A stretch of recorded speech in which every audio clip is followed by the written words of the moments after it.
to the Keith Noble Show, brought to you by The Nobles Financial Network and Auto Chicks, both of which you can find on Facebook. Worth your time. Go look them up.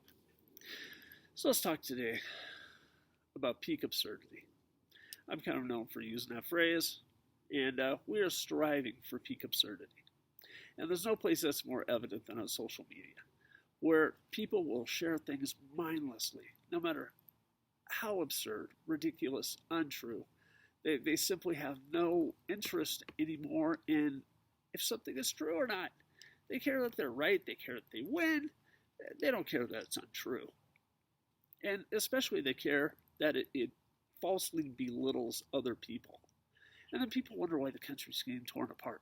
Because we don't care what's true. I hopefully you're tuning into this because you do care what's true, because I do my very best to tell you what's true.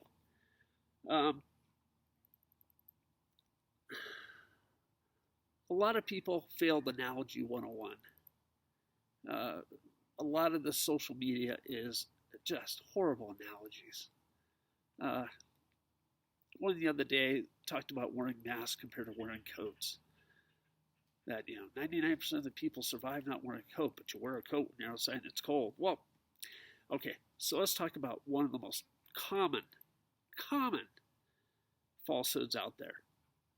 That when it comes to mask mandates, most of the people oppose the mandate part, not the mask part. I oppose the mandate part. I'm all for wearing masks where they're appropriate.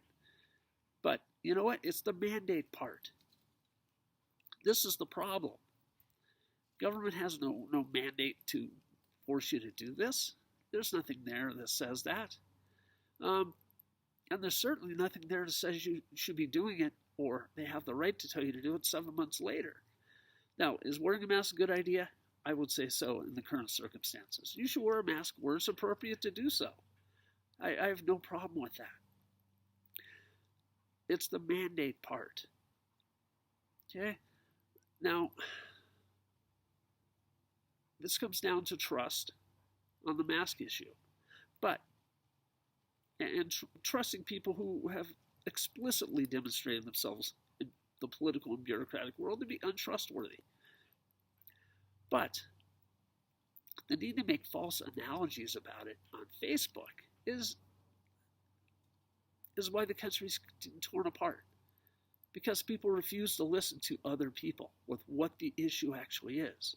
They create a false issue, a straw man issue. And then they proceed to create memes and postings to burn down that straw man that they created. And then they thump their chest like they've done something. Well, let me tell you what, I create any number of straw men about any number of issues, and I could burn those straw men down. And what have I done? I've done nothing. Oh, I've alienated a lot of people. I've belittled people who don't deserve to be belittled.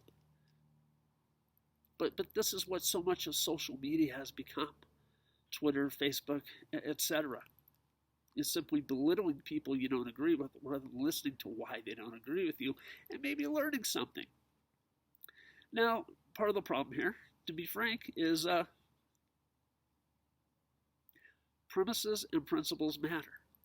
A lot of people just go with whatever seems to be the flow. Whatever the politicians tell them, whatever the media post, whatever their favorite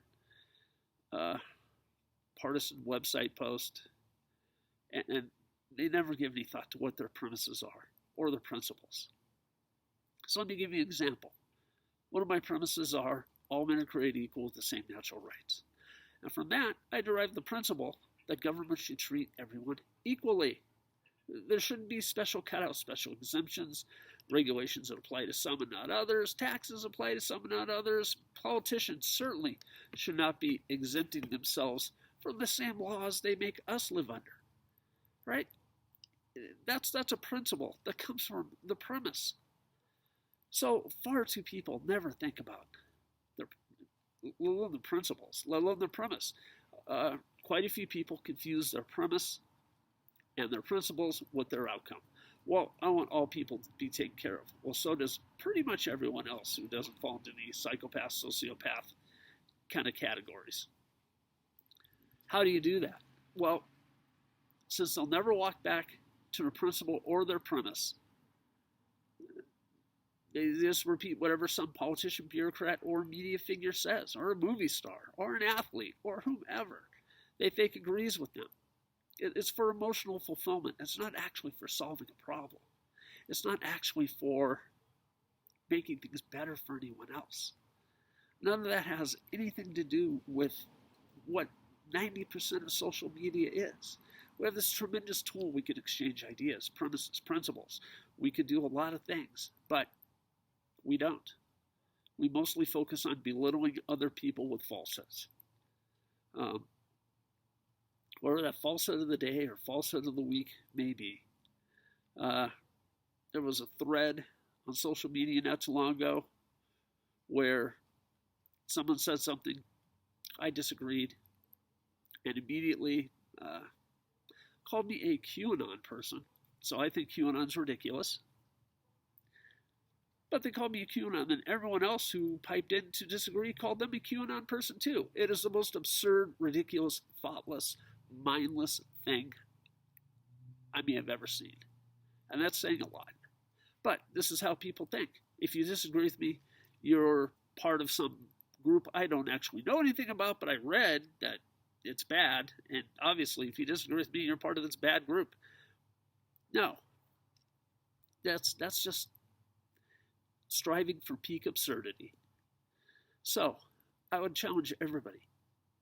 Think about what your premise is. What's your premise for all this? For culture, society, politics, government? What's the premise? And what principles are you going to derive from that premise? That's important. And we've utterly lost that. Because, truthfully, we have an abhorrent education system. We truly do. Get these children for 12 or 13 years, and they don't know the basics, and they come out of how government works, how government was intended to work, how the economy works.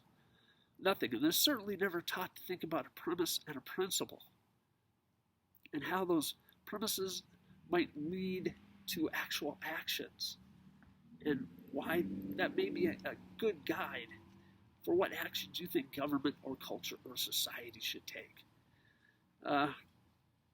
Thank you again for tuning in. Think about this, your premise and your principle. And go check out The Nobles Financial Network and Auto Chicks on Facebook. And look up my book on Amazon, Our Dogs Did Not Bark, A Politically Incorrect Dystopian Tale. And I will see you all tomorrow.